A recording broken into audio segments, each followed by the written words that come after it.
First time printing at KMC? Here's how. For a first-time user, you need to go to the counter to reload your student card by at least 1 Malaysian ringgits. Then, go to the Any desktop in KMC.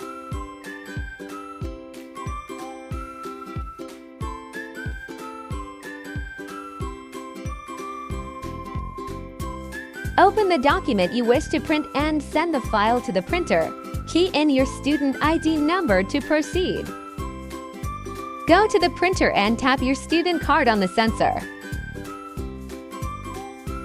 An activation code will be sent to your student email. Check your junk or spam folder if you don't see it in your inbox. Enter the activation code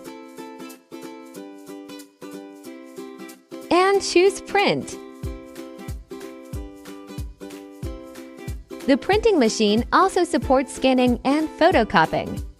Simply choose the service you need from the options available. Feel free to approach the KMC counter for assistance if you encounter any issues.